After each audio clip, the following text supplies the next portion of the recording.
Hey, Fit Club. This is Courtney. This is Luke. Hi. Hey guys. Hi. Hi. How are you? Good. Put her there. Hey, we're going to talk about GVT and why we do it. So GVT is this week. Hopefully you're enjoying the fantastic workouts. We pushed it back a week just for you. Just for you guys. Just for you people that own cabins and have cabins and go to cabins and cabin people. Just for you guys. So lucky you. I like to call GVT the meat grinder, and here's why. So when you do high volume meaning relatively low weight, lots of reps, lots of sets, right? High volume. So you're doing 10 sets of 10 reps. If my math, correct me if I'm wrong, my math is right, that's 100 reps per circuit. Does that sound about right? Yeah. So I think so. We could ask Siri. We'll get it on our TI-85 later. So you're doing a lot of sets, right? And a lot of reps. So 100 reps per movement for the most part, and that's a lot of volume on that tissue. So when you exercise and activate a muscle, and you rest a little time, like 30 seconds, and then do another set, that's very conducive to build muscle. That's called hypertrophy. Now, the longer you rest, the less hypertrophy you'll get. Okay, so yeah, you get more rest, but the drawback is less opportunity to build muscle, less hypertrophy, like I said. So most of us have the goal to build muscle, work your metabolism, things like that. So building muscle takes different rest time, sets, reps than building strength, okay? So yeah, so we're doing, that's why we're doing GVT. It's a blast, it's fun, and you get to have a lot of muscle breakdown and enjoy some sore glutes and whatnot. Okay, so that's this week. So next week is move.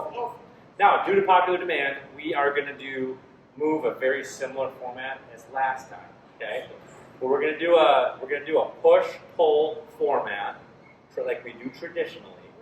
Okay, but we are going to add a core circuit into each circuit. And each round is going to be 10 minutes. So there's not going to be a finisher. There's going to be core built in to each circuit. And like I said, that's backed by popular demand. So we're going to show you a couple exercises that some new ones we're adding in. So this first one, Courtney's going to demonstrate. It's going to be a resistance band squat to external rotation.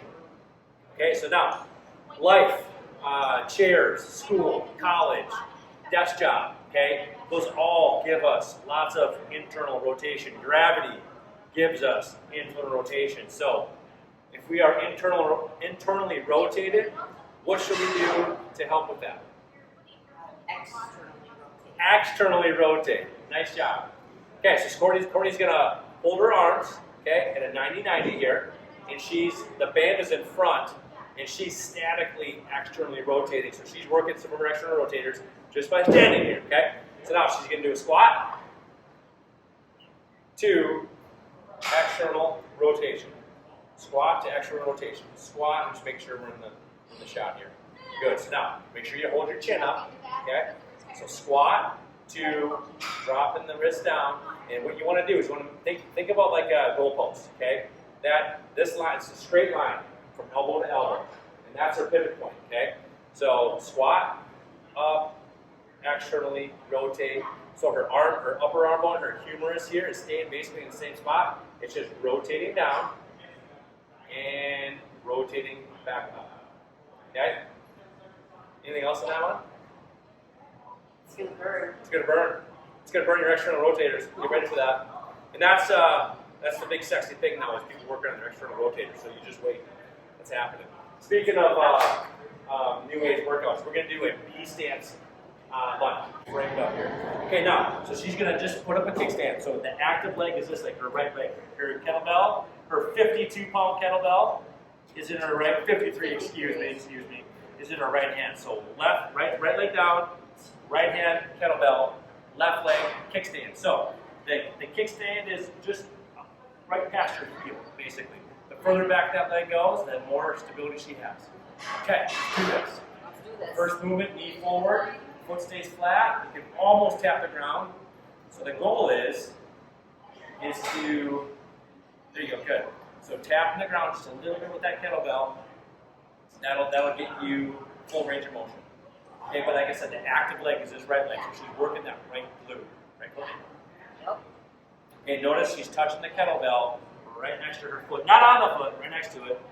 But she's not reaching out this way. She's not tapping towards her heel, but it's right towards level with her toes. Okay? All right, that's a great one. Next one is, okay, we have to first preface this with, we're going to work on some hip mobility. All right, so the hips do not lie, and we need to focus on hip mobility, and we're going to introduce that with this lateral lunge. Okay, so we have a couple different options with this. So we're going to start by a landmine lateral lunge. I'm going to move the camera. Landmine lateral lunge, just a little bit here. Okay. All right, Courtney, show us this landmine lateral lunge. So there's some specific hip mobility related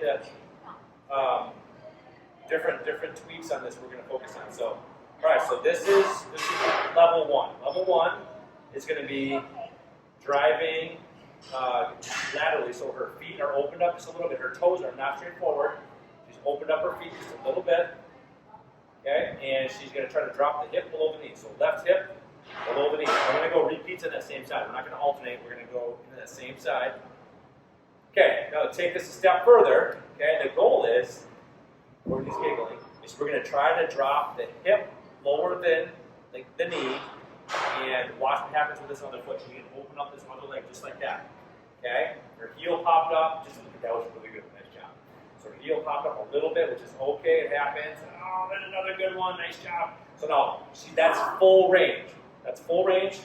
Now, if you struggle with that, we have options. So options are, we've hung a rope on the rig, left leg down. So hanging from the rope. See how her hips open up? That back toe points up like that. There you go. Good. Nice job. How's that feel? Way better. Way better. So she's counterbalancing. She's hanging from the rope. Okay. Now she's going the other way. Now if you have some hip mobility challenges, this would be a good modification. Sound good? Sounds Anything good. to add, Courtney? No. I don't think so. All right. The hips don't lie. Hips. Hey, let's go. Let's have a great move week. Yes. Hopefully you guys get some higher MEPs. Like I said, we're going to have core involved in each circuit. Yep. So it's not going to be like the traditional. Let's back up here. It's not going to be the traditional two exercise circuit. We're going to go exercise 1, exercise 2, then a core. Yes. Hopefully get some MEPs. So thanks for tuning in, guys. Let us know if you have questions. We're excited to see you in the gym.